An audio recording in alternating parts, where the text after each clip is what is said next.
Welcome to my best school. So ఈరోజు HTML ప్రోగ్రాంలో images అనే కాన్సెప్ట్ గురించి తెలుసుకుందాం. మనం క్రియేట్ చేసే వెబ్ పేజీల్లో ఇమేజెస్ని ఇన్సర్ట్ చేయటం అనేది ఎలా అనే కాన్సెప్ట్ మీద ఈరోజు తెలుసుకోబోతున్నాం. సో దీన్ని how to insert images into our web page లేదా ఈ టాపిక్ని using images in HTML program. HTML ప్రోగ్రాంలో ఇమేజెస్ని ఎలా వాడాలి, ఎలా పెట్టుకోవాలి అనే కాన్సెప్ట్ మనకి దీని గురించి మనం తెలుసుకుంటాం. సో ఇక్కడ ఇంకొక విషయం ఏంటంటే, మనము ఇమేజెస్ గురించి తెలుసుకోబోయే ముందు జనరల్గా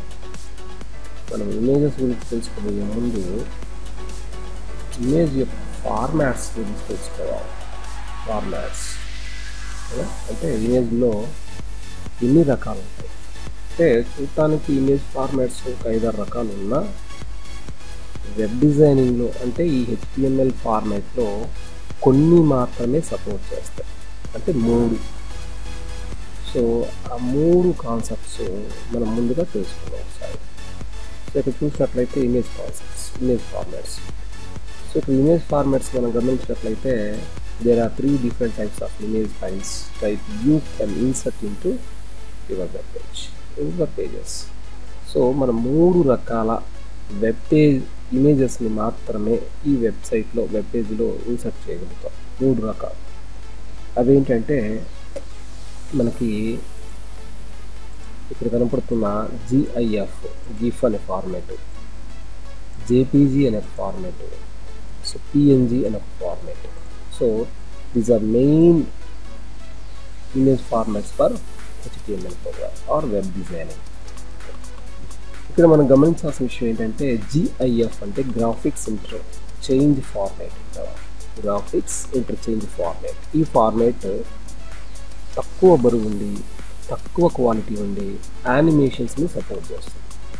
కానీ మన కాన్సెప్ట్ ఏంటి, మనం ఫోటో పెట్టామంటే ప్రోగ్రాంలో ఆ ఫోటో డిస్ప్లే అయ్యేటప్పుడు క్వాలిటీగా ఉండాలి. సో అలాంటప్పుడు మనకి ఇది మన టార్గెట్కి పనికిరాదు. అంటే జనరల్గా ఎందుకు వాడతాం, చిన్న బటన్స్ కానీ అంటే ఐకాన్ ఓరియంటెడ్ ఇమేజెస్ మాత్రం చక్కగా క్రియేట్ చేయవచ్చు. రెండోది JPG. దీన్ని full form joint photographers expert group అంటారు. సో యూనివర్సల్గా ఎక్కువగా ఇమేజెస్ వాడుతున్న ఫార్మాట్ JPG. తర్వాత PNG పోర్టబుల్ నెట్వర్క్ గ్రూప్ అంటాము. సో ఈ ఫార్మేట్ ఏంటంటే, ట్రాన్స్పరెంట్ బ్యాక్గ్రౌండ్స్ పెట్టుకోవాలి అనుకున్నప్పుడు మాత్రమే ఈ PNG వాడాలి. సో ఎక్కువ శాతం వాడేది JPG, అండ్ సెకండ్లో ఎక్కువగా వాడేది GIF, అండ్ థర్డ్ వాడేది PNG. సో ఈరోజు మనం ఈ 3 ఫార్మాట్స్ ఎలా వాడాలి చూస్తాం. సో మనం HTML ప్రోగ్రాంలో ఇమేజెస్ ఇన్సర్ట్ చేసే ముందు మనకి తప్పనిసరిగా ఇమేజ్ ఫార్మాట్స్ తెలుసుకోవాలి. నెక్స్ట్, ఇమేజెస్ని మనం ఇన్సర్ట్ చేయాలి అంటే మనకి ఏ ట్యాగ్ ఉంది HTMLలో తెలుసుకోవాలి. సో ఇక్కడ ఇమేజెస్ని మనం ఇన్సర్ట్ చేయడానికి HTMLలో IMG అనే ఒక ట్యాగ్ ఉంటుంది, IMG ట్యాగ్.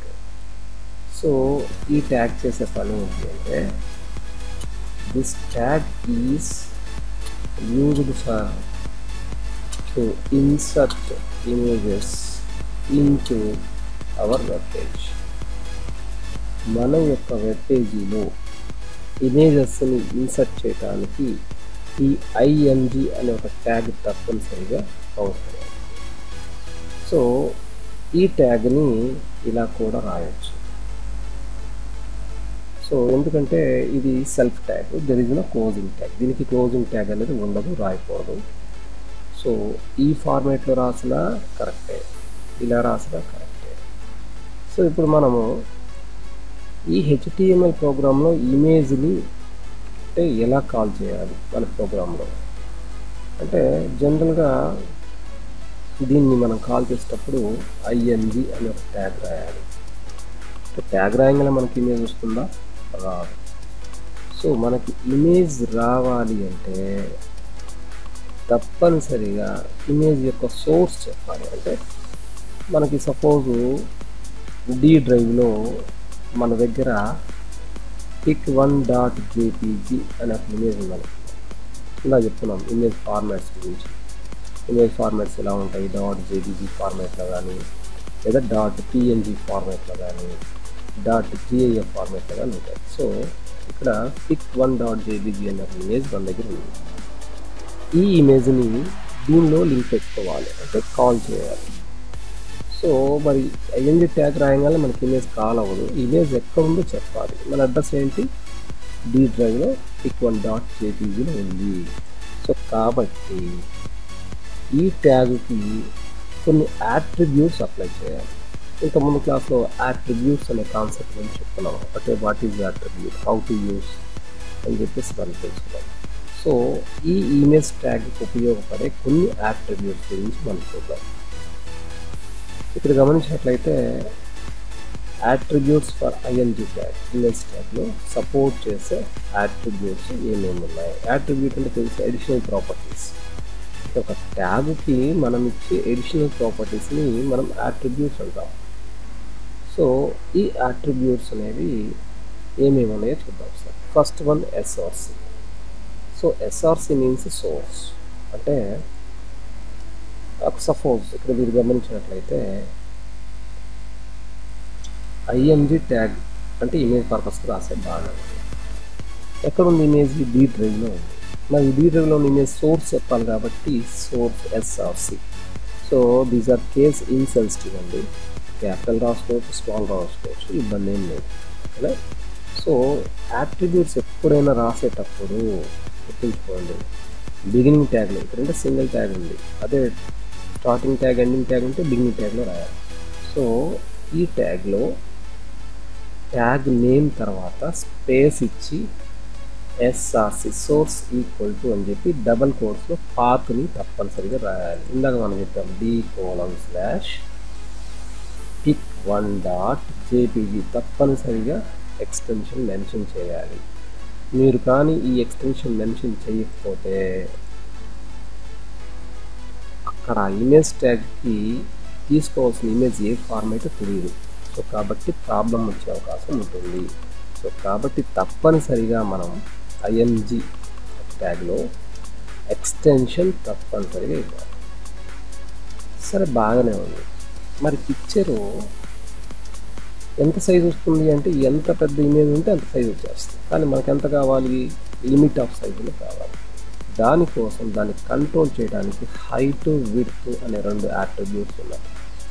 సో ఒక ట్యాగ్లో ఎన్ని యాట్రిబ్యూట్స్ అని రాసుకోవచ్చు. అయితే యాట్రిబ్యూట్ మధ్య మాత్రం స్పేస్ ఉండాలి. చూడండి ఎస్ఆర్సి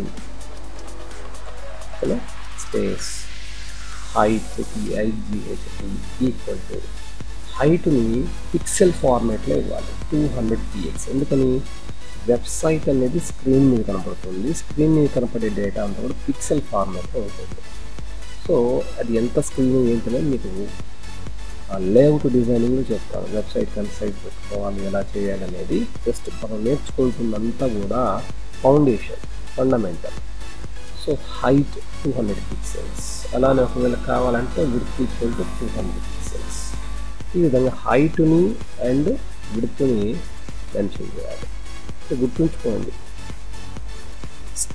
కొన్నిటికి మాత్రమే డబుల్ కోట్స్ ఉంది, కొన్నిటికి అవసరం లేదు. రెండవది యాట్రిబ్యూట్కి మధ్య స్పేస్ తప్పనిసరిగా ఉండాలి. ఈ యాట్రిబ్యూట్లో SRC is a property name అంటాము, లేదా యాట్రిబ్యూట్ నేమ్ అంటాము.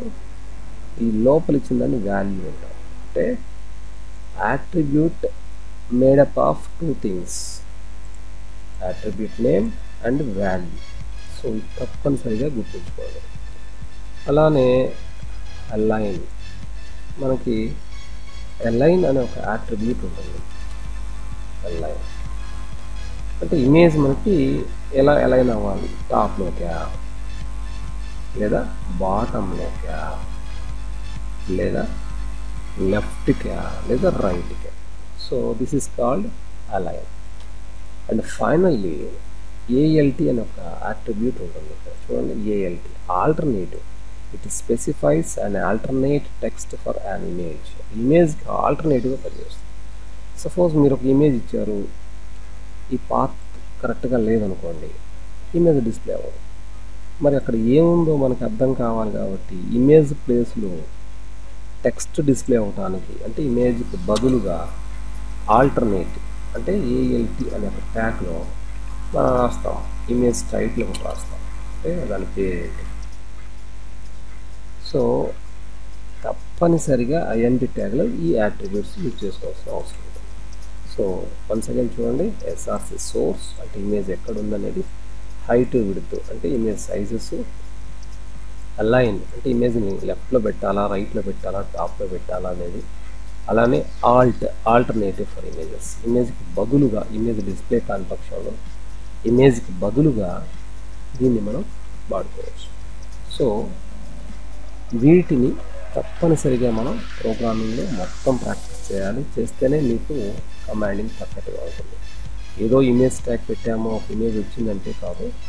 సో ఈ యాట్రిబ్యూట్స్ ఎలా పనిచేస్తాయో తెలుసుకోవాలి. ఒకవేళ మీకు యాట్రిబ్యూట్స్ మీద ఏమైనా కమాండ్ లేకపోతే నా ప్రీవియస్ పార్ట్ 1, పార్ట్ 2, పార్ట్ 3 అని ఉంటాయి, తప్పనిసరిగా చూడండి. ఒక ఆర్డర్లో మీకు నేర్పిస్తున్నాను. తప్పనిసరిగా ఈ కోర్స్ కంప్లీట్ అయ్యేలోపు HTML పర్ఫెక్ట్గా వచ్చేస్తుంది అన్నమాట.